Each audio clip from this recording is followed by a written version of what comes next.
I'd like to know, and everybody listening would like to know, I suppose, first of all, what was the program?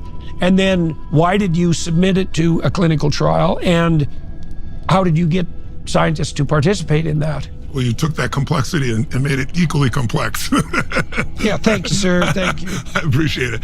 It was actually really simple. You know, I've been working with people. This has got to be my 48th year beginning now across the world. And I have the privilege of recognizing there's only so many patterns. While the brain has infinite complexity, it's not completely complex in terms of the mind. And so over the years, I've developed a series of processes to help people kind of develop what is their true north for them, not for me, and shift their values so that they're naturally pulled in the direction of what they really want at this stage, as opposed to what their conditioning has to do with. And so, as you well know, we don't experience life. We experience the life we focus on. In every moment, what's wrong is always available, so is what's right. And it's not positive thinking, it's about intelligence. If you're in a lousy state, you don't treat people better, you don't perform better, you're obviously not happier. So what we teach people is how to shift their focus, how to determine what values at this stage of your life are the ones that are most important to you, that will pull you towards what you want. I always look at motivation, and I don't like the word motivation, but people overuse it, so I might as well use it, because I'm not a motivator, I'm a strategist, but I also believe in the power of inspiring people, obviously, and having high energy.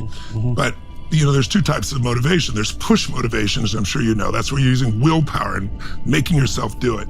And you know, Jordan, you have an enormous amount of willpower. My respect for you is through the roof, all that you've dealt with and all that you've done. And it's helped shape who you are, because you haven't given up and moved forward. But there is a limit to willpower. I got a lot of willpower too. So, but there's no limit to pull motivation. Pull motivation is where something that you care about more than yourself, something that's a magnificent obsession, something where you're contributing. It could be your kids, it could be your family, but all that ties to the aim of your values that move you forward. And so we have a 6-day process I do called Date with Destiny. And by the way, if your viewers ever want to get a feel for it, there's a documentary on Netflix called Tony Robbins, I'm Not Your Guru, because I'm not here to be your guru. But it'll give you like an hour and 45-minute walkthrough, and it's pretty dramatic. And the name of it again? Tony Robbins, I'm Not Your Guru. It's on Netflix. And you see me deal with people that are suicidal and turning them around, and then you see us follow up 4 years later, so you see it last, because most people wouldn't think it lasts if you could make a change that quickly. So how does that relate to the study? Well, 2 professors, as I understand it, we were approached by Stanford, and they said 2 of our professors had come here, they were clinically depressed, and they're off medication, and all they did was go to this 6-day program. We don't understand it. Do you have data on this? And I said, sure, I've got millions of testimonials. And so they said, no, scientific data. I said, no, that's not been my focus. My focus is just get results for people. But if you want to do one, I'm open to it. What would you like to study? And they said, well, right now is the middle of COVID. And they said, you know, depression is through the roof, suicide's through the roof, overdoses are through the roof. I said, I know. And they said, we'd love to test this non-pharmacological approach to it that you have and see what it really produces, because this seems miraculous. And I said, well, it's not miraculous, it's just rewiring the way in which people perceive their world. If I'm gonna go do the Dakar race where I'm gonna go, 9,000 miles to the Sahara Desert, you can't take the car you're currently running and expect it, you're gonna die in the desert. You need to have that car re-engineered. So for example, the exhaust can get above the sand. Well, we help people re-engineer, and we don't tell them what to do, we show them how to re-engineer themselves so they have their own autonomy and ownership. And I said, but tell me something, if we're gonna study this, what do the meta-studies show? And the meta-studies show that they said that 60% of the people who come for treatment, whether it's drugs or therapy or both, 60% make no improvement. That's the average. 40% improve overall. The average improvement is 50%. So I said, so they're half as depressed as they were? They said, yes, some people get well, but most people are on drugs for the rest of their lives. And I said, you could almost do that with a placebo. And the guy had a nervous laugh and he said, well, yeah, maybe. I said, I'm sure it sounds like hubris, but I said, just based on history, I'm sure we'll do better than that. I said, what's the best study of all psychiatry you've ever seen in terms of wiping out these symptoms? And at the time, they said there was a study done at Johns Hopkins, you're probably familiar with it, 5 years ago, where for a month, they gave people psilocybin, magic mushrooms, and cognitive therapy. And they said the results were the greatest in the history of psychiatry. At the end of 6 weeks, was their evaluation, that group had 54% of the people had no symptoms whatsoever of depression. I said, well, that's a great standard. I said, I'd like to see us beat that. I said, again, it doesn't sounds like hubris. It sounds like maybe arrogance. I'm not coming from that place.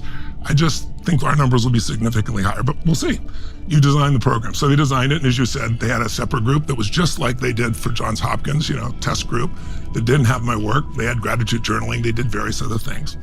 And the results were beyond their imagination. At the end of 6 weeks, after just going through seminar, no drugs, no one-on-one therapy, just the rewiring for themselves, 93% of them had no symptoms whatsoever. It's nothing like it has ever been done.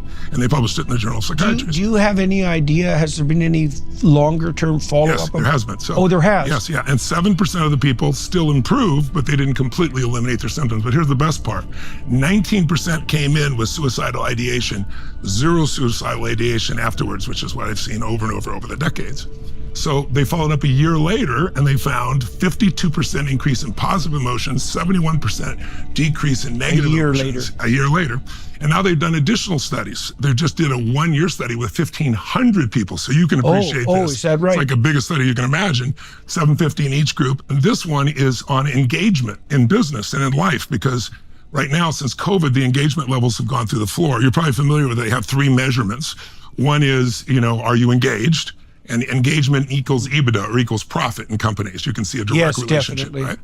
Then there's those that are disengaged. That would be what people started calling quiet quitting, where they're doing the minimum they need to. And then there's actively disengaged, which is actually people who are angry and they're just trying to hurt the company when they stay there as well. That's not good. That's definitely not good. And since COVID, the drop in engagement is the biggest drop in the history of any form of measurement around the world. In addition, the largest increase is in active disengagement. Yeah, well, people's trust was violated. That's right. They were angry. Yeah. And so they did a group, and they haven't published it. It'll come out shortly, but I can give you the broad strokes of it that I'm so excited about is they eliminated all of the disengagement that had been driven by 4 years of isolation in 6 days. And then the best part was, without any more interaction with me every month, they measured them for a year, they increased in their engagement. Oh, really? Because what's happened is now the hunger is awakened in them. They now have a sense of control over their own life and identity. Same authors? Or different group?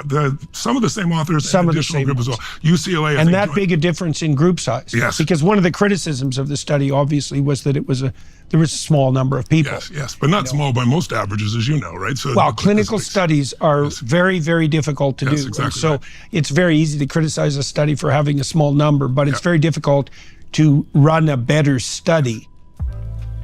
Are you tired of being held back by one-size-fits-all healthcare? Of having your concerns dismissed or being denied that comprehensive lab work you need to truly understand your health? I want to tell you about Merrick Health, the premier health optimization platform that's revolutionizing how we approach wellness and longevity. What sets Merrick apart isn't just their cutting-edge diagnostic labs or concierge health coaching, it's their commitment to treating you as an individual. Their expert clinical team stays at the forefront of medical research, creates personalized, evidence-based protocols that evolve with you. Unlike other services that rely on cookie-cutter solutions, Merrick Health goes the extra mile. They consider your unique lifestyle, blood work, and goals to craft recommendations that actually work for you, whether that's through lifestyle modifications, supplementation, or prescription treatments. And with a remarkable 4.9 out of 5 rating on Trustpilot, you know you're in great hands. The best part is you can get 10% off your order today. Just head to merrickhealth.com and use code Peterson at checkout. That's merrickhealth.com, code Peterson for 10% off. Stop guessing and start optimizing your health today with Merrick Health, because your best life starts with your best health.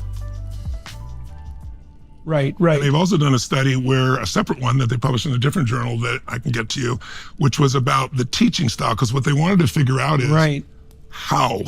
How does this work? So I'll tell you what they uncovered. There's a separate group that had been working with them and had worked measuring my body on stage, because I do immersion events. I think 4 days, 15, 20,000 people in a stadium, 12, 13 hours a day. And when COVID happened and they shut everything down, I wanted to still help people. So I built a studio, because every stadium in the world was shut down. And I started doing it with people in their homes. So the first thing I did is, during those first 3.5 years before COVID, they had been measuring me. So they had me wear this $75,000 device that measures everything. They take my saliva and my blood at every break. And they found a whole crazy set of statistics. Like, I burn 11,300 calories on stage in a day. I didn't think that was possible, but consistently, that's my average. Chess masters, Jordan, I guess, burn about 3,500 to 4,000 not moving. And so before I even get on stage, I burn about 3,500. I jump 1,000 times. I'm not standing there. I'm going out the crowd. I'm running up. I keep the stadium engaged. Most people won't sit for a 3-hour It's like movie. watching a toddler play. Yeah, well, No, I mean, I'm serious about- only the dollars got you engaged. Well, I'm right? serious about that. Because you think about it, people spend $300 million on a movie and go past 3 hours and you lost everybody, right? For attention spans. We got people there. We do the digital program now, and we'll start at 10 a.m. here in Palm Beach. And we have people from 193 countries, every country in the world. So let's say Australia, we start here at 10 a.m. It's already midnight there. They go from midnight to 1 in the afternoon for 4 straight days and nights, and we lose 6% of the people on average. It's mind-boggling. We've figured out how to keep people engaged. Right. So it's but the compelling point is, and it's long-lasting. but Events here's themselves. they say, why does it work? So